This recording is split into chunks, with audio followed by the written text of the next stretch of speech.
Welcome to episode 124 of Outside the Circle, a podcast dedicated to new and upcoming country artists, musicians, and songwriters. Today's guest will be Mary McGuinness. We'll get to her in a little bit, but first, I'm Ronnie, and here's Brian. What's happening, man? Yeah, and you sound a little hoarse over there. I am struggling. It's been a tough couple days. This is the tail end of it, thankfully, but yeah, it's been a struggle. So yeah, it sounds like you have a lot of breath behind your voice trying to get the words out. Yeah, I am so out of breath with everything that I do. So for those listening, I texted you about a half hour before we normally start, and I said, give me 20 minutes. That was because I was trying to get off the couch. So I kept going, oh man, all right, hold on. So yes, we're here now. I could barely breathe, but it's better than what it was. Thankfully, it's only in the interview. Yeah. We're good to go. Yeah. No, man, it's been good here. I don't know how many people know, we talked about this for a while, my work life in New York City, where we are. I ended up finding a new gig 20 minutes from the house, and I feel like I'm living pretty large now. So it feels good. Yeah. There's a definite pep in your step, I guess we could say. Not having that commute and all of that craziness behind you. Yeah, sleep alone, man. Sleep alone is massive. I get an extra almost 2 hours of sleep every night that I haven't had in 16 years, and yeah, I feel great, man. This is awesome. Good. You're making up for those times you were sick, and now I am, and now you got. It's all good. Yeah. But we're kind of going back about a month or so here with this interview. We did this one a little while ago. Mary McGuinness was great, and I think everybody's going to enjoy it. And speaking of New York, she's New York native, and so it's I don't know, it was a pretty good one if I say so myself. Yeah, man. I think people are going to get shocked by her and the sound that she has, and the globe trotting that she's done. But I think we should just get into it. Yeah. Let's give my throat a break here, and let's jump into the interview here. All right, everyone. We're here today with singer-songwriter Mary McGuinness. Welcome to Outside the Circle, Mary. Thanks for joining us today. Thank you, Ronnie. Thank you for having me. Yeah, we're excited. We'll definitely get to it in a little bit, but fresh off the release of your newest album, so can't wait to chat about that a little bit. But first and foremost, we always like to start with the very cliche. Tell us a little bit about where you're from, how important what music was in your household, things like that. Well, I was born in Texas in Fort Hood. My dad was a Green Beret. And then I went and lived in Korea for a little while. And then I was mostly raised in, Long Island with my grandparents, my grandfather and his wife. And there I went to New York City and then to LA, and now I'm in Nashville. And then I moved here about a year and a half ago, and I wrote and recorded and now releasing this record. So I've been very inspired by the Nashville music scene. Yeah, I can imagine. I mean, that much travel. This is probably the most bouncing around that we've had on the show. So I have to imagine that had to play into your influences and stuff, but dive into a little bit of what your influences are, or at least for starting from a younger age and going through all of those moves and stuff. What kind of music were you around? Well, I think my grandparents listened to kind of older music like Frank Sinatra, and my grandmother had a grandmother had a crush on Johnny Cash, so I was introduced to that. And then my aunt lived in the house as well. She loved the Beatles and she loved vinyl. So she had all the Beatles records and a lot of music that I love. I'm a huge Beatles fan, but also a huge fan of like the Eagles and 70s bands. And, that influenced me. And then I think just growing up, I sing in my church choir. So then there's also like, I love like classical music but I just love all kinds of music. I mean, I have to say, if it's good, it's good, all across the board. I listen to all kinds of music. So I'm the same way. I'm actually, I grew up on traditional country music my whole life. I say this a lot on the podcast. It wasn't until I was like 18 that I ever experienced like DMX, like rap music, and it blew my mind. It blew my mind. I didn't even know it existed. And then my cousin, who's the same age as me, his parents always listened to like 80s rock and stuff like that. So he kind of gave me that part of it. And we would always, once we started driving and, you'd make like the mixtapes, very illegal mixtapes, and then start driving around to all these different stuff. And it was crazy. But now I'm in that same type of thing. Like if I like it and if it's good and if it sounds good, then I'm listening to it. I'm actually doing that. I have a 3-year-old son. And when we do bath time and we throw on music, I just throw my phone on and throw it on there. And lately it's been like, we've had classic rock. He really likes The Who, which is really cool for me. And then that was my first big concert really? that I went to LA with The Who. Yeah. It was awesome. Yeah. There's something about Baba O'Reilly that he just loves. And then we were into like this like pop punk thing for a little bit the other day, which was really fun, man. Yeah. Like, is that like the Pogues or I don't know, like I don't know, even Ronnie knows that world better than I do. I just know that what sounds okay to me. I mean, I guess it's like Blink 182 area and stuff. So yeah, funny, like what kids like. They're like a total, and they're so truthful. I have a daughter too, and yeah, it's like she went through an only girl band phase. Like it came out of nowhere. Only Blondie, the Go-Go, the Bangle. I mean, I listened to those songs like 20 gazillion times. They just get fixated and they love it. So I was like, that's fine, you know? Yeah. It's good when it's that and not like the Bluey theme song over and over again. I've had that. I've had the fish song. Yeah. Oh, yeah. Baby Shark. Yeah. Oh. Yes. Yeah. Baby Shark.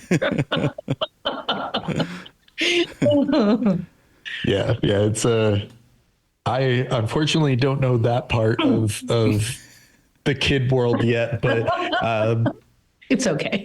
But for me, I identify very well with Wyatt, the amount of just getting fixated on a song and sticking to it. And but I kind of want to go back a second to, you said if it's good, it's good. And that's the important part. I feel like, and we're going to kind of talk about this in a little bit too, but I feel like your influences and background and the things that come through in your music, I like that you don't kind of live in a genre. It feels very fresh and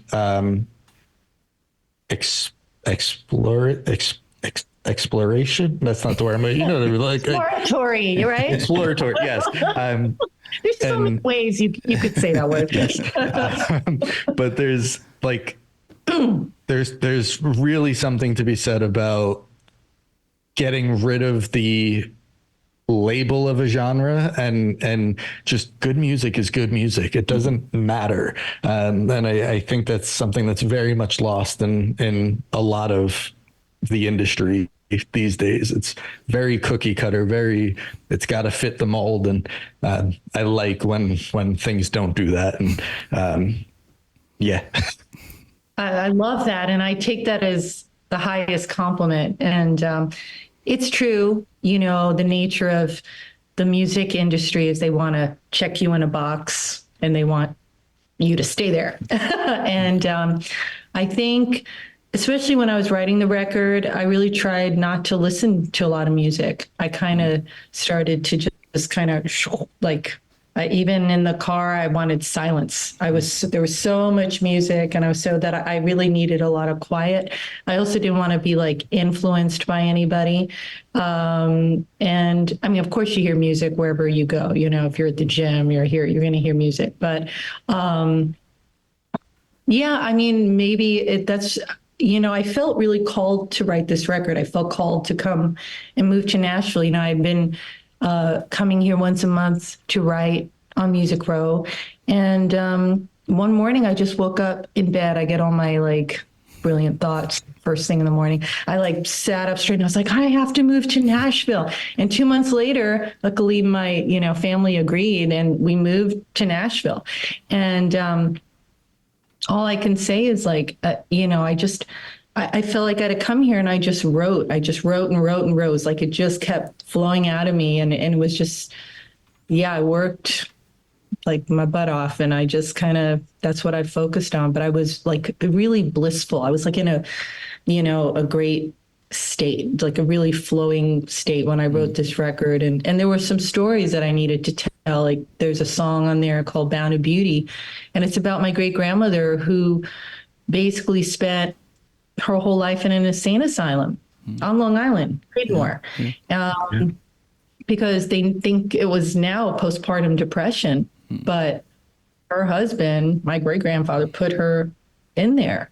She spent the rest of her life there. And it's really tragic. And there's another song, Springtime Thunder. My dad had cancer, and really serious. He's doing so much better now. But he had been asking me, now my dad is someone who is like, wears green every day, is like, doesn't miss a Notre Dame football game, like no matter what. And it's like, if they don't win, it's not okay. It's like, he's, just as so proud of his Irish roots. And, he'd been asking me to write an Irish song, a Celtic sounding song, constantly sending me links to like all kinds of Celtic bands. I was like, you know what, this is I need to write this song for my dad now. And so, they're just, a record is kind of like a snapshot of your life and where you're at that point. I don't think I could ever duplicate what I did a year ago with this record. I'm already writing other songs but it's, I'm really proud of it. I think it's the best work I've done. And it's just, I guess there was a reason that I moved here, did this. So anyway. Yeah. So first and foremost, I definitely want to dive into songwriting in a second, but first and foremost, I come from a very heavy fighting Irish oh, do you? family. So I very. Are you very, Irish? Sort of. I didn't even put you on the spot there. No, I through adoption, I am, but not like myself. But I You are fighting Irish, right? But yes, we have a very heavy fighting Irish area of our family that they go out every year to was the South Bend, that they're always out there. So I totally get that. So your dad's a good company there. We actually in the hospital from here, or even when I went to visit him, but we watch the games together on like what.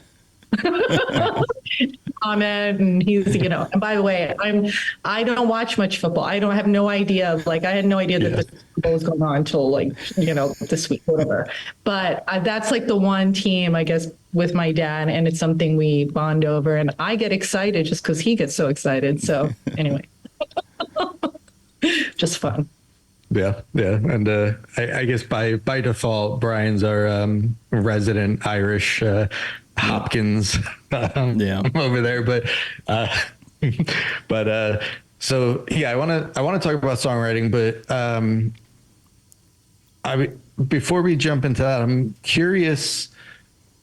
We mentioned the kind of moving around a little bit and between New York and LA. And when was it that like music became like the thing for you? Like, was there a moment that you were like, oh, this is what I'm going to like focus on as a career, or did it kind of just happen gradually? Like, how did that decision come for you?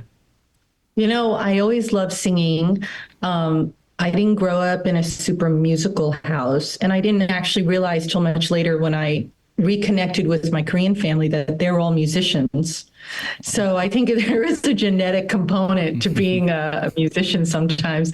But it was when I started doing the high school plays, and my high school music teacher really took me under her wing and really encouraged me. I never ever thought that I could pursue music. It wasn't, we lived in a very blue collar house. My grandfather worked for General Motors. It was just, and they were so much older that of their generation, music was like a hobby. That wasn't like something you did. So it was really my high school music teacher that encouraged me. And it was also a chance to get a scholarship to be able to afford to go to school somewhere.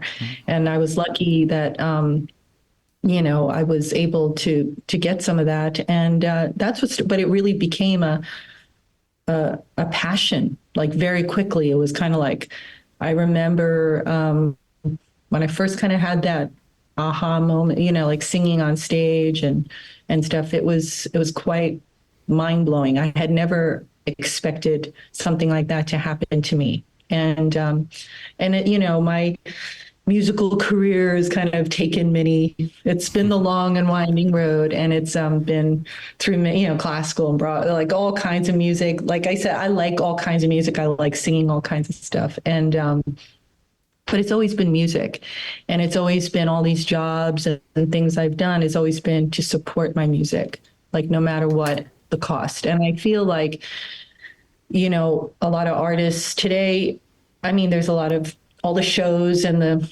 Find a Star and different things, which is great for people who would never be discovered otherwise. And I think that's also a great thing about social media and stuff. People who have a way of being now, the public discovering them.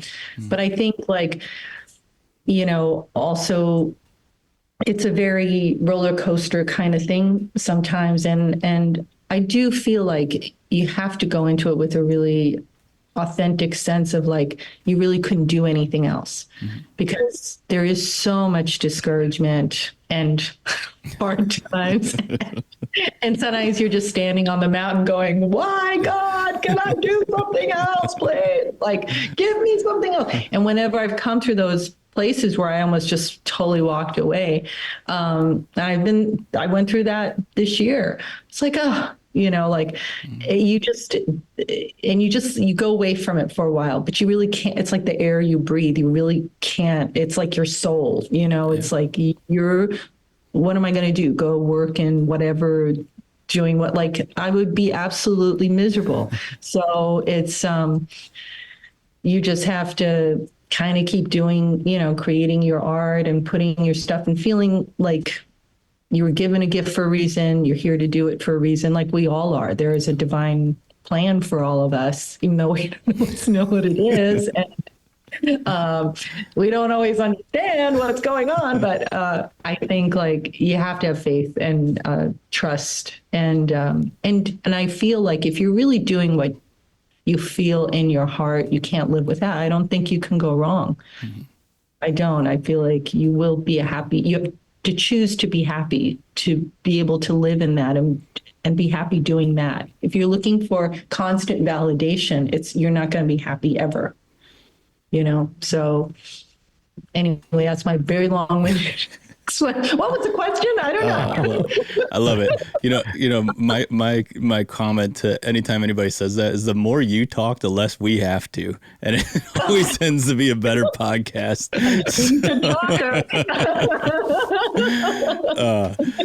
No, but I love that. I mean, to unpack a little bit of it too, in hindsight, that winding road that you speak of, makes you that songwriter, that authentic songwriter too. The struggles and pains and the almost give ups and all that type of thing is, what brings out the best music. You know what I mean? I mean, I forget what it is, but like, it's hard to write music when you're just in the most happiest, spot, or everything's winning, it's hard to like sit down and write. When you're broken, you can write,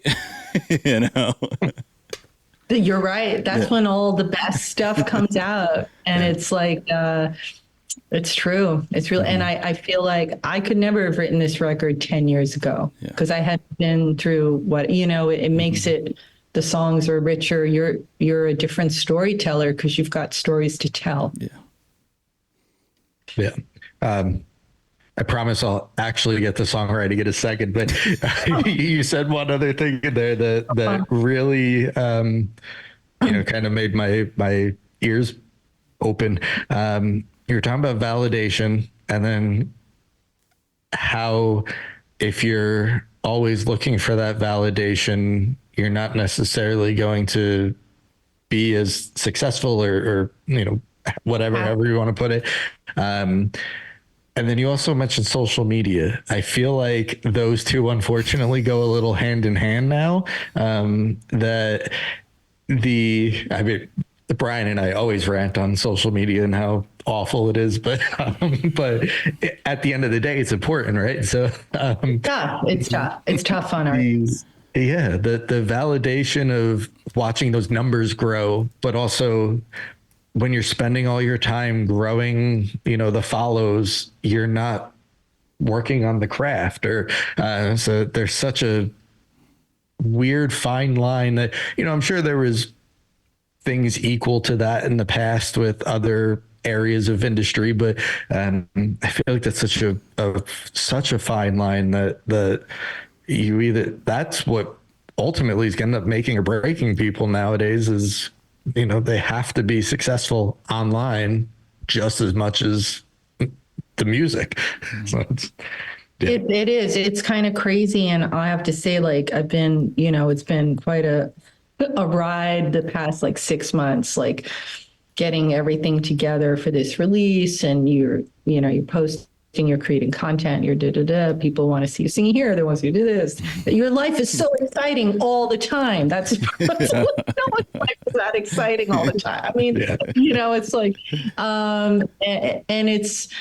and I got to a point too where I just I put up if it feels authentic, or you got to be promoting yourself, but it has to be authentic to you. And then I don't worry about it. It's like, I just put it up, and I've started to like now cut off, like, okay, I'm done with this and I have to step away. And I feel like, I've done this where I've taken long periods of time away from social media, especially like when I was writing, I wasn't on posting very much. And there's a great lady, Inspired to Write, I think is the Instagram, giving her a shout out. She has these great things for artists that she puts up, like, just because your numbers aren't this doesn't mean you're not creative. Just because a gatekeeper hasn't opened the way doesn't mean you're not talented. Like, but she writes so intelligently, and she puts up these big poster things, and just got her book is getting published and all this stuff. But it's true, and I think that's and I think if you're really young in this industry, I think it must be even tougher because that's all you've known. Like, we've known like the before social media is everything, period, So, it's just walking a fine line. Like, I think you just have to kind of do what's right for you and not get sucked into the rabbit hole. Yeah. That's one thing. That's social media. And like I said, we spent an hour on that alone, but it's such a time suck. And then like to play on the words, Dave Grohl had said this thing, kids nowadays, his words were, kids nowadays, they see American Idol, The Voice, and they think that's how you become famous musician, is you have to sing really good on a TV show, and that's how you get found. And to play on his words, you know, I mean, kids growing up now are like, I have to have a ton of followers. I have to be really good on social media. My songs have to have so many followers and likes and subscriptions. That's how I become a good musician. It's like, no, you have to suck really bad with a bunch of your friends for a long time. And then you become a really good musician, you know? And spend a lot of time alone in your room, not around anybody. Yes. Practicing. Yeah. That's another thing, Yeah. you know? Yeah. And so, and that's the hard thing too, is like a constant, everything has to be perfection, which is, I also love like Rick Rubin's stuff on Instagram. I don't know if you've seen it. You know, it's like, sometimes it's just where you started. That's good. And then if it doesn't get better than that, that's what it is. Right. You know, it's like, you know, he's such the Zen master up there. And it's like, it's so true. And it's so, you know, it's so temporal. This stuff is so fleeting. You have to do it for yourself and what you're giving. You will find your audience. That's the thing. I feel like if you're true to whatever niche or whatever thing you're in, they'll find you, you know, and all you can do is keep doing the best work you can. That's all you need to worry about. Yeah, exactly. Yeah. All right, so let's actually talk about songwriting. so you know, we keep talking about authenticity and you mentioned those couple of songs with the connection to yourself and writing those songs. I mean, I guess from the total cliche top of the conversation, you know, what does that songwriting process look like for you? Well, I'm always writing down lyrics. I've tons of lyrics in my phone and my notebooks too. I like to write with pen and paper too. I kind of do both depending. And sometimes I get a melody, and that's happened a few times where like almost the whole song comes out. It's so rare. Never, you know, like once I blew.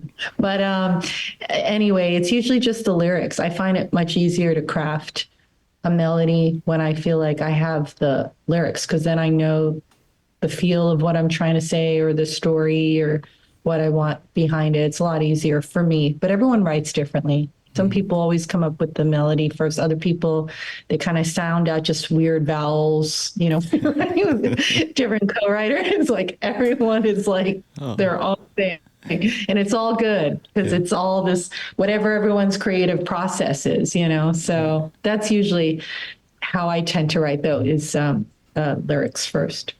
Yeah, there's a 90s rock joke in that vowel singing. But oh, is there? Well, like that's what all of it was, right? It was like Pearl Jam and Creed and stuff was all just vowels singing. Hootie and the Blowfish. Hootie and the Blowfish, what was that? Ted, the movie Ted. That Mark Wahlberg film. I never saw that whole thing. It looked really funny though. I never saw that. No, but my question is, you know, you say how much you isolated yourself from like the music and stuff, and Nashville's known as, you know, a co-writing town. Were you co-writing this album and stuff too? Yeah, I was co-writing. I always go in with 3 or 4 song, like half, like verses, chord. Like I always come in, or maybe that's just being new to town, or me just being like over, because they're always like, "Oh, you came with like," but I always felt like I had to like be prepared, and then kind of we'd find the right one that fit, you know, that wanted to co-write on, and so yeah, I really love co-writing. Actually, I've done a lot of writing by myself. My other record was like most, you know, all by myself, and other things I've done. But I always really like co-writing. I think musicians just want to be around each other. Songwriters, you just kind of, if the person's cool, but like you really, you want to be, that's, you know, you just kind of want to hang out. It is such an isolating like you can be, because you're by yourself, you know, but it's so much more fun when you have a co-writer. Yeah. And I guess to bring it back a little to what you were saying before, Brian, like the Dave Grohl stuff, like you got to be with other people to get yourself better. And, you could watch as many videos or, read as many chord books or whatever, but you don't, being with other people opens, and I'm sure especially in the songwriting side of it, you learn from other people too, how to do things, and, things you might not have, something you did this record from somebody else, you might turn around on the next record and be like, that was really cool. Let me try my hand at that. And like, so it's important to have like-minded individuals and talented individuals around you. Yeah.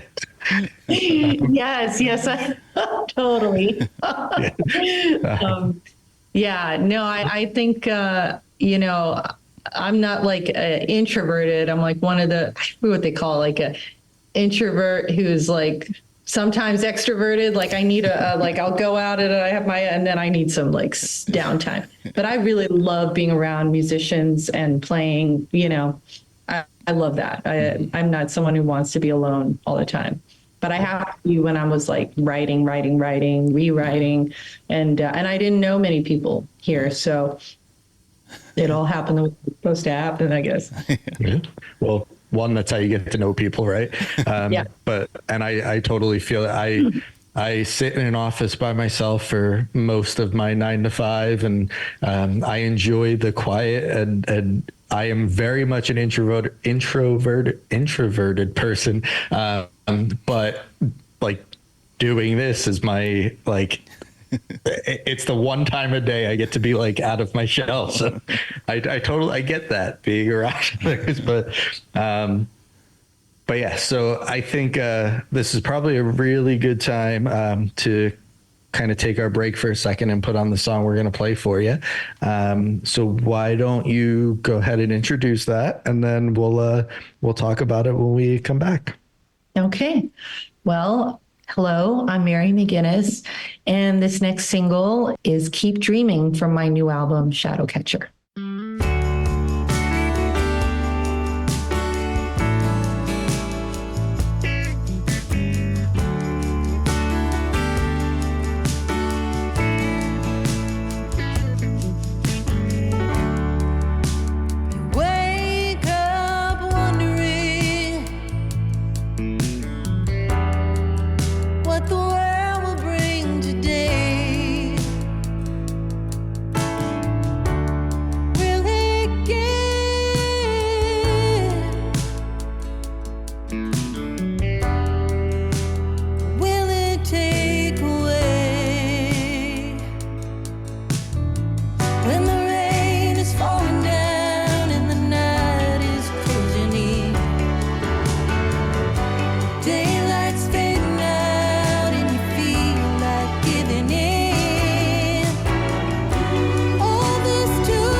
All right, so let's talk about Keep Dreaming. First and foremost, what was the inspiration behind that song and ultimately getting it out there as the newest of the singles? Well, my inspiration was definitely having just moved to Nashville and really trying to find my feet, having many moments of discouragement and self-doubt and thinking, what the hell did I just do? Like, I left behind my whole, like, my friends, my support. Like, I love LA, I love the weather and all these things that I love. And, it just takes time in a new place. And yeah, that's really where that song came from. And I love the 70s. Yeah. So that was kind of my, just like, I'm just going to write what I want to write, like I'm just going for it. So it was a really fun song, right? We'll dive into the whole record here. The one thing that I'm getting a lot from these songs is like how artistic it is and how balanced everything feels. I'm an audio engineer, so I always talk about production side of everything. And the balance of everything is really nice. I mean, for my ears, especially like where something's not blown out on one side of the mix or whatever, but everything is so balanced. I tend to always find myself listening to music that has that balance. And then I love the artistic take on all of this. I mean, the fact that, like you said, you have a Celtic version of a song, the 70s kind of vibe is cool. I mean, the whole record has its own vibe. I hate to say that word because it's such a thing now, but it does. And I fully enjoy this whole thing.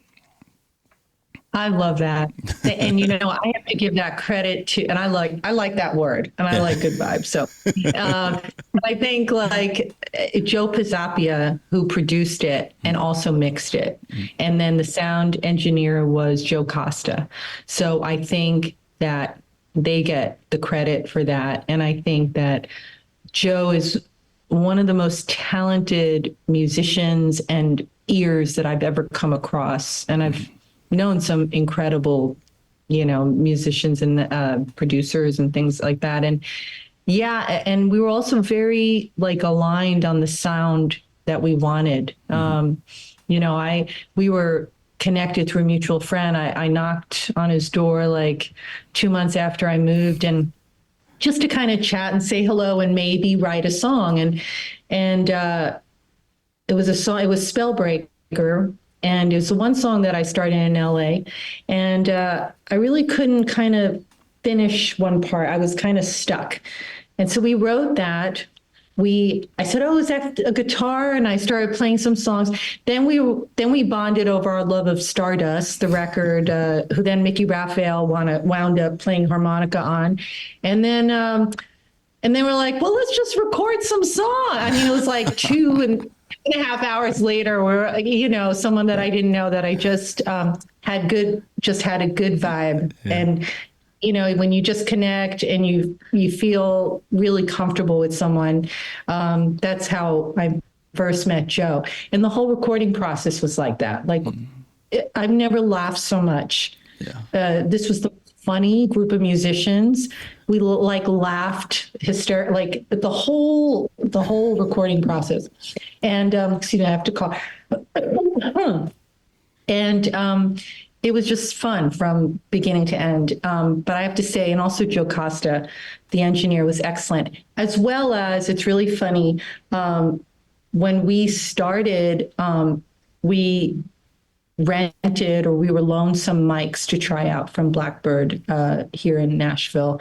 And so some, expensive mic, Neumanns and, $10,000 mics. Yeah. And then we wound up using, we call it the phony Sony. I don't even know what the name of this mic is. It's like the cheapest mic. And it was Joe Costa. It was like, you know what? He goes, I know the mic for you. And I bet you it's going to sound great on your voice. And it was like the cheapest mic. And that's the mic I used to record this record. So just letting you.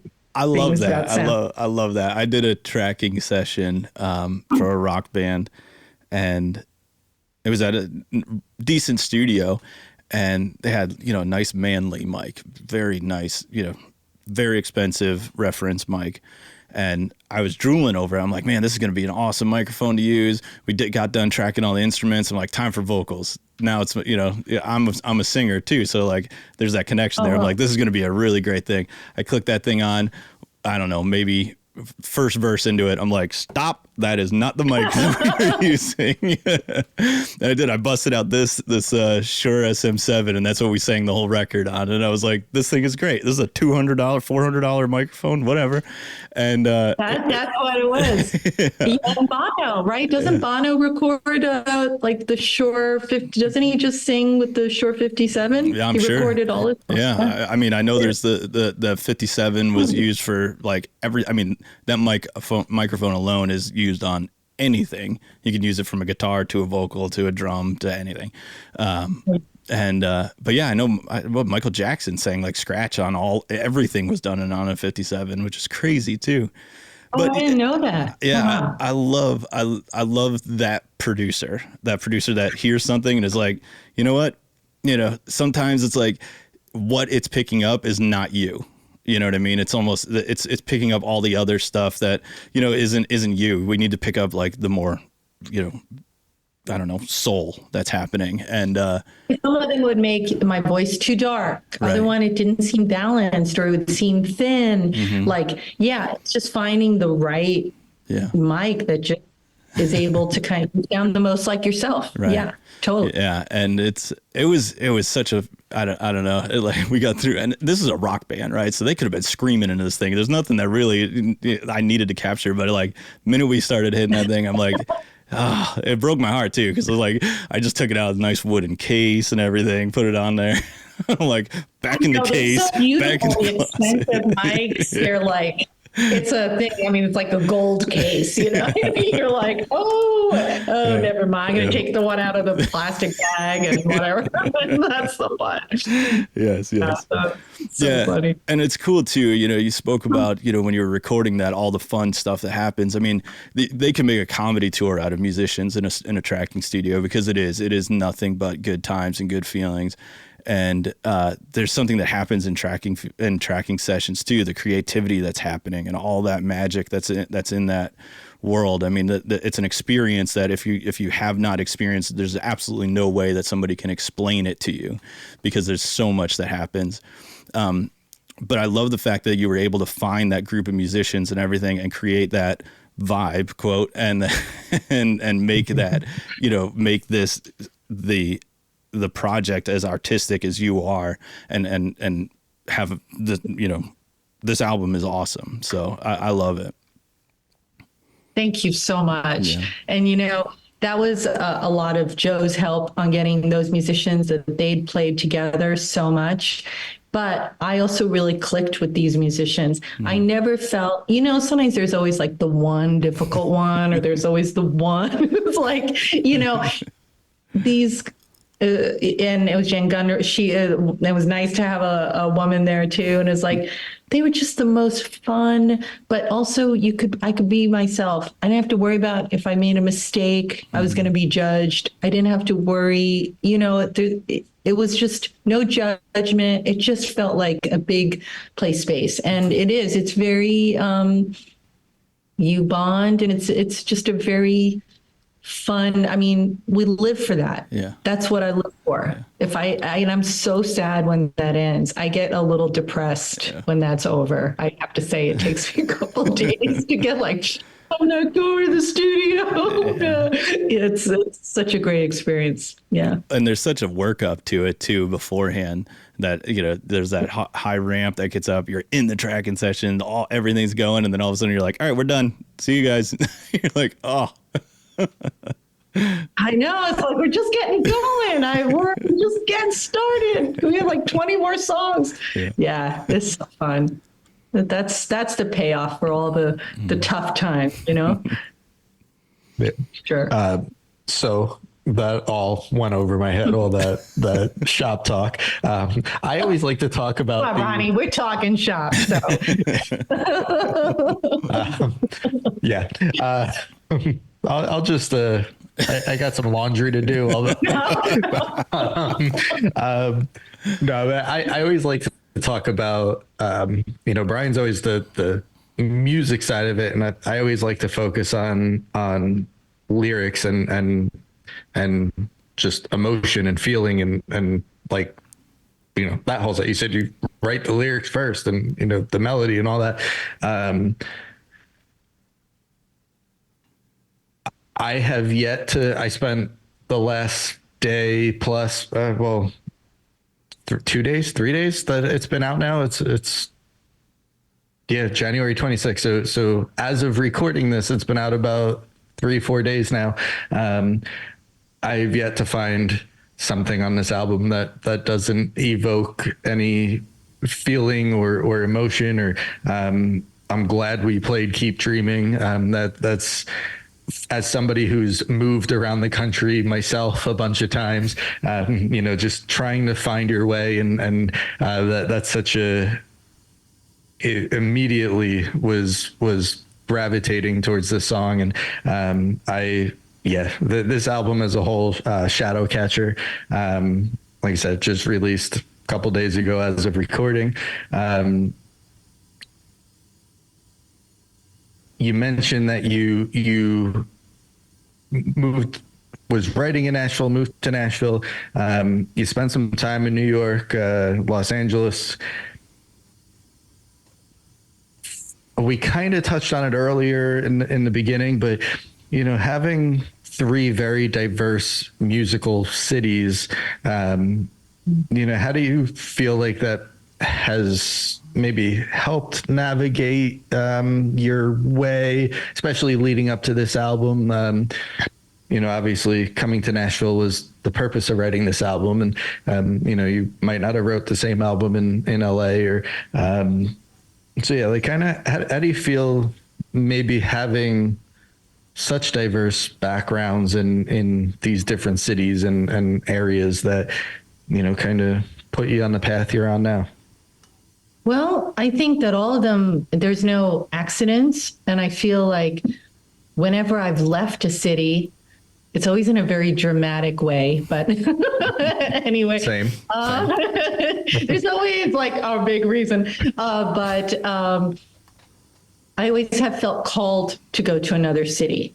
And I've always I do have to say, I'm someone who's always kind of lived on my hunches or my intuition really since like a long time. And I feel like it wasn't always easy, but it would maybe it's like music, like this thing, like, okay, this is not right for you, or you need to, this is it. And it's not just a feeling of discouragement or a feeling of boredom. It's like, this is not the place for you anymore. You need to go here. And I've, so I feel like, in New York, I was doing classical music and Broadway and other things. And I was doing some acting and things like that. So I moved also, that was one of the reasons I moved to LA. And I always did any kind of, excuse me, I've had a little bit of a thing here. It was always to support the music. So when I got to LA, I started just kind of teaching myself guitar. I really wanted to write songs, and I didn't realize how much I wanted to write. Still, I started doing like the open mic nights and doing, just doing it the long, slow way, and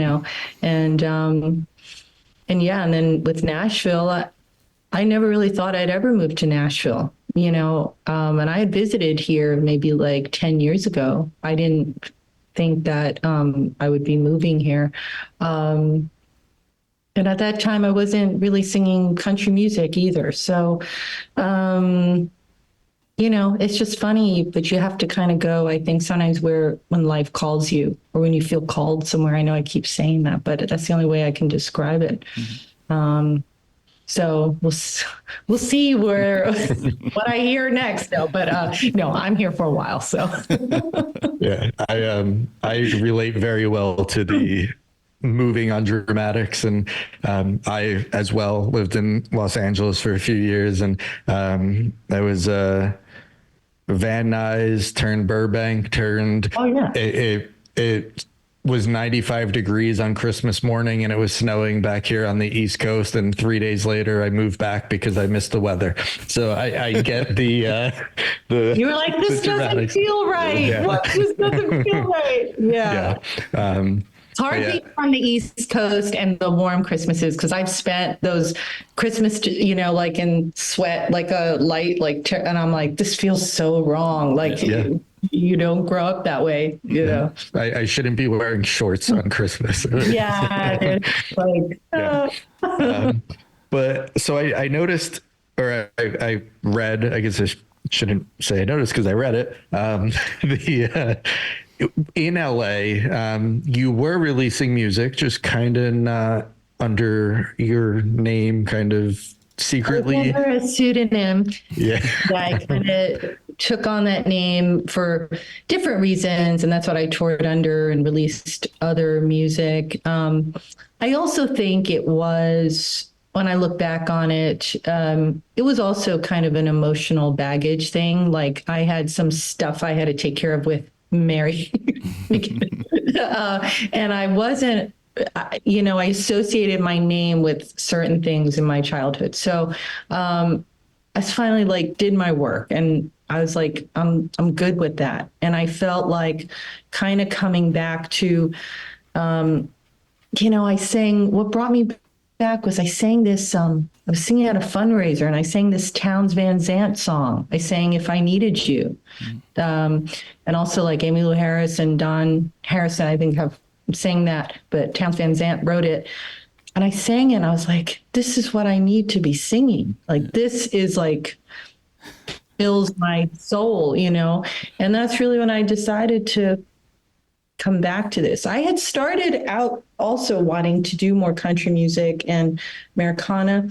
I'm gonna be honest, I was like, I don't know if I'll be accepted for that, because I'm Asian and and I kind of went off into another direction, and that was just maybe my insecurities, and the world has changed as well. So, but at this point, I couldn't really not do it. So that's when I just wrote and put out that record, Prodigal, and just went back to myself. And I was finally okay with my real name. So,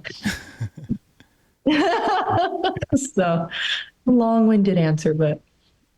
Well, no, I get that. So I'm not on the music side, but I've released a book of poetry and working on my second book, but I release it not under my name. So it's I get that. I feel like when you said the emotional baggage, you had some things to figure out with Mary. I get that very Not much. me talking about myself in the third person, but anything like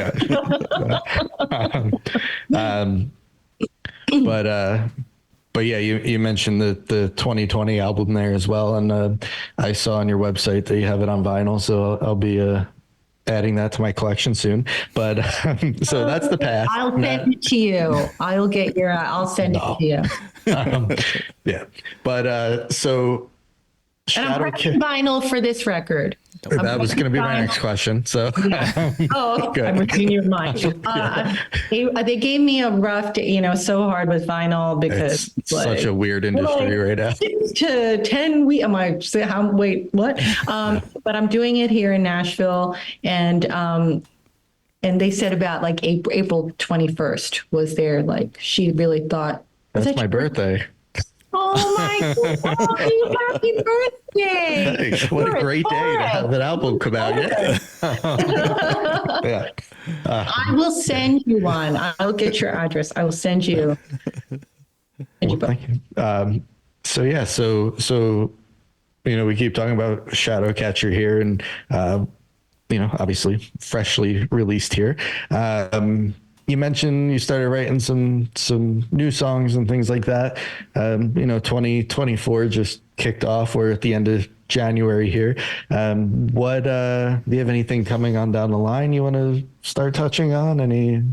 I have a show coming up end of February here. I have another show with my producer where we're going to play through the band, but then we're also going to do another release when the vinyl comes as well. I have a show in London, Nashville meets London, I think in June. And I have a bunch of UK tour dates that are shaping up. So I do, I think I'll be on the road. I'm enjoying my time here right now. But I look forward to really going out and meeting people and bringing these songs to them. And it's going to be a lot of fun. It's going to be a good year.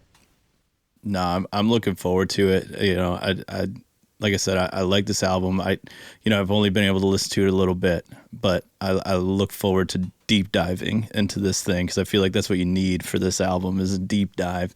And I look forward to that.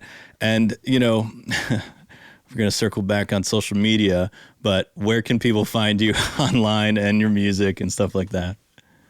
Well, I tried to make it as easy as possible for everyone. So I have like the same handle on everything. So Instagram and Facebook and YouTube, it's Mary McGuinness Official. McGuinness like the beer, 2 N's. And I think, TikTok, Mary McGuinness 1. So, but Instagram is usually where I'm at. Yeah, well, Mary, it was an absolute pleasure getting to chat with you. And, I think Brian and I could talk for most of our listeners, hopefully, that this is definitely an album that not only are we going to latch onto, but hopefully many, many, many more people latch onto it, and it deserves to be heard. And I'm glad you're getting it out there, and I'm excited to see what 2024 brings down the line for you as well. Oh, and for you both as well. Happy 2024, and may it be a great year for all of us. And thank you so much for your kind words and for having me on your show. Thank you.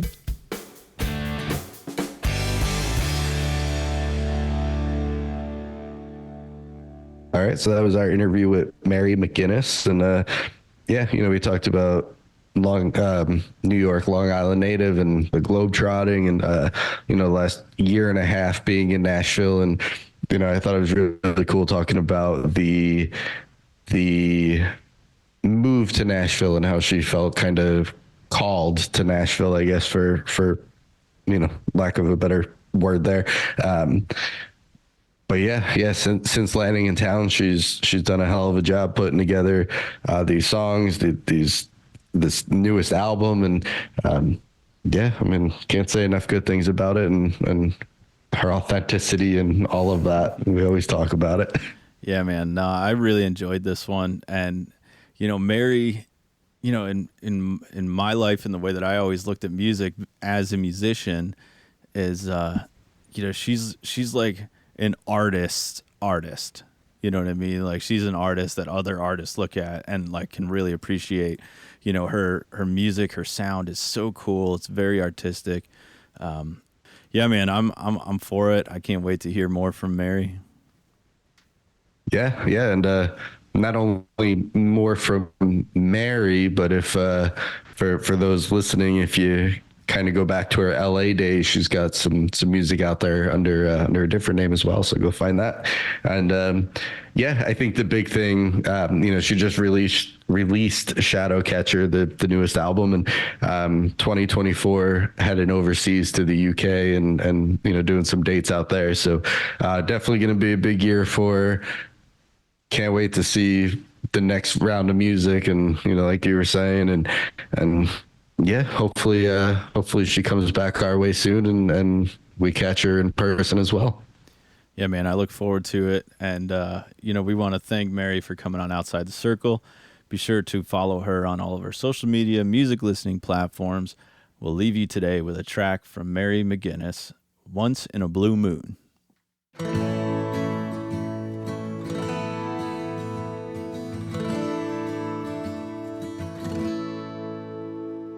Once in a blue moon, someone comes along, knows how to love,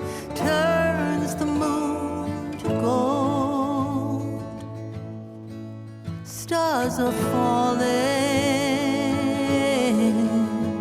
and light the night like diamonds shine.